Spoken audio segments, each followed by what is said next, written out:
Budgeting your money. Hello friends, personal finance जिससे आपको अपने पैसों को बजट या अपने पैसों को कंट्रोल करने में हेल्प मिलती है। मतलब आप अपने पैसों को कैसे मैनेज करते हैं, यह आपके फाइनेंशियल आईक्यू पर डिपेंड करता है, जिसे हमने पिछली वीडियो में डिटेल में समझा था। और उस वीडियो में पैसों की बजटिंग या पैसों को कैसे कंट्रोल करना है उस पर डेफिनेशन को थोड़ा क्लैरिफाई करने की कोशिश की थी, जिसे हम आज के वीडियो में डिटेल में समझेंगे, क्योंकि ये समझना आपके लिए बहुत जरूरी है कि बजटिंग काम कैसे करती है, ताकि आपको अपने पैसे को कंट्रोल करने में हेल्प मिले, जो आपके पर्सनल फाइनेंस और फाइनेंशियल प्लानिंग के लिए बहुत ही जरूरी है, जिसमें फाइनेंशियल डिसीजन लेने के सभी एस्पेक्ट्स शामिल होते हैं। प्रैक्टिकल फाइनेंशियल स्किल सीखना एक हेल्दी लाइफस्टाइल का पार्ट है, जो सिक्योरिटी देता है पैसे के बारे में और स्ट्रेस को दूर करता है। बजटिंग, डेट मैनेजमेंट, सेविंग्स और कुछ केसेस में इन्वेस्टिंग सहित पर्सनल फाइनेंस के अलग अलग एरियाज में अपने फाइनेंशियल आईक्यू को इंप्रूव करने से आपको अपनी डेली लाइफ में प्रॉस्पेरिटी लाने में हेल्प मिलेगी और किसी भी बड़े या छोटे फाइनेंशियल डिसीजन को लेने में क्लैरिटी मिलेगी। जब हम फाइनेंशियली फ्री होने का प्लान करते हैं, तब आपका पर्सनल फाइनेंसेस यह इंश्योर करने में इंपॉर्टेंट रोल प्ले करते हैं कि आपकी इनकम के हर डिसीजन, प्लान और गोल को अच्छी तरह से मैनेज किया जाए। तो सबसे पहले आप अपनी इनकम को मेजर करें, मतलब आप मंथली कितना अर्न करते हैं उसके अकॉर्डिंग, ताकि आप पैसों की बजटिंग करने की शुरुआत कर सके।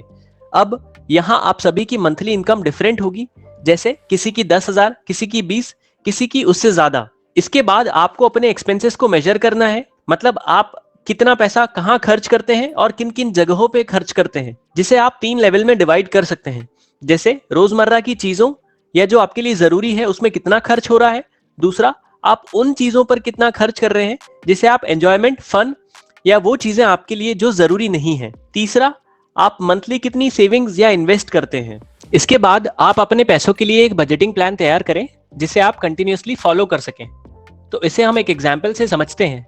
तो मान लेते हैं आपकी मंथली इनकम 20,000 है, तो इस इनकम के लिए आप 50-30-20 रूल को फॉलो करें, जिसे हमने इस वीडियो में भी डिटेल में एक्सप्लेन किया था।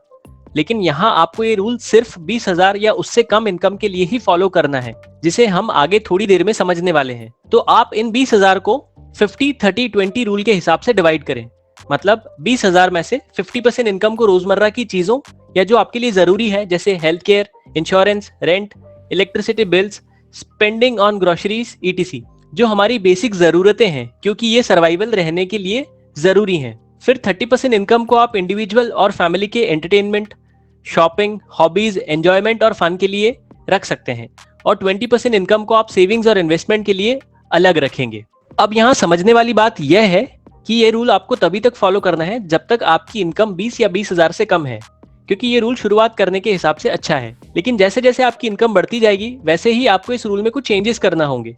उसका रीजन ये है कि कई बार लोग ये रूल सेट तो कर लेते हैं, लेकिन जब उनकी इनकम बढ़ती है तो उनकी जरूरत की चीजों और अपने एंजॉयमेंट और फन के लिए भी एक्सपेंसेस बढ़ने लगते हैं। और यही फर्क आ जाता है हमारे फाइनेंशियल फ्री या अमीर ना होने का, क्योंकि इनकम बढ़ने पर भी हम वही रूल फॉलो कर रहे होते हैं, जिसे आप इस चार्ट में देखकर समझ सकते हैं कि जब आपकी इनकम 20,000 होती है तब आपका बजट ऐसा रहता है, लेकिन अगर आपकी इनकम 50,000 हो जाए और आप उसी रूल को फॉलो करें, तब आपका बजट कुछ ऐसा होगा, जिसमें आपकी जरूरत की चीजें और एंजॉयमेंट और फन के एक्सपेंसेस भी इंक्रीज हो जाएंगे। लेकिन क्या हो अगर आप इस रूल को इनकम इंक्रीज होने पर थोड़ा चेंज करते रहें, मतलब जब आपकी इनकम 20,000 होती है तब इस रूल के हिसाब से नीड्स 50% मतलब 10,000 और वांट्स 30% मतलब 6,000, यह आपका 20,000 का बजट है। लेकिन जब आपकी इनकम 50,000 हो जाए, तब अगर आप नीड्स यानी खर्च के लिए 10,000 और वांट्स यानी एंजॉयमेंट और फन के लिए 6,000 का ही बजट रखें, तो ऑटोमेटिकली आपका सेविंग्स और इन्वेस्टमेंट का कॉलम इंक्रीज हो जाएगा।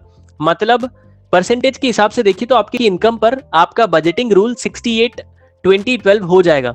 मतलब नीड्स यानी जरूरी खर्च के लिए 10,000 और वांट्स यानी एंजॉयमेंट और फन के लिए 6,000 का ही, और सेविंग्स और इन्वेस्टमेंट के लिए 34,000 आपके पास में बचेंगे।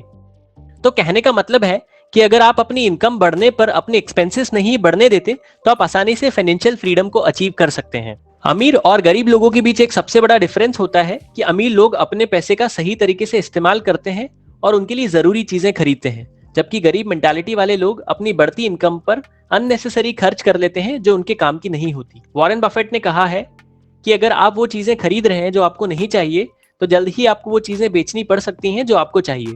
अमीर लोग आमतौर पर 90-5-5 रूल को फॉलो करते हैं, जिसमें वो 90% इनकम को इन्वेस्ट करते हैं, 5% को नीड्स पर खर्च करते हैं और 5% लग्जरी के लिए खर्च करने का प्लान करते हैं। इस रूल का यूज करके वो अपने पैसों को ठीक तरीके से मैनेज कर पाते हैं। इस पर्सपेक्टिव को सक्सेसफुली अप्लाई करने के लिए आपको अपनी इनकम के बढ़ने के साथ अपने नीड्स और लग्जरी एक्सपेंसेस को बढ़ने नहीं देना चाहिए। इस डिसिप्लिन्ड अप्रोच के साथ आप अपनी सेविंग्स और इन्वेस्टमेंट्स को टाइम के साथ तेजी से ग्रो कर सकेंगे। लेकिन यहाँ आपको कुछ बातें समझनी होगी। पहला, डेट के बोझ से बाहर निकलें और इससे दूर रहें, क्योंकि यह एक ऐसा ट्रैप है जिसमें एक बार फंसने के बाद और फंसते ही जाते हैं, जो आपको हमेशा पैसों के स्ट्रेस से कभी बाहर नहीं आने देगा। इसीलिए जितना ज्यादा जो डेट और ईएमआई से दूर रहें, उतना ये आपके पैसा टिकने के लिए काफी जरूरी है। दूसरा, इमरजेंसी फंड जरूर बनाएं। अब यह बात मैं बहुत से वीडियोस में बता चुका हूं कि इमरजेंसी फंड आपके लिए क्यों जरूरी है, क्योंकि लाइफ अनप्रेडिक्टेबल होती है।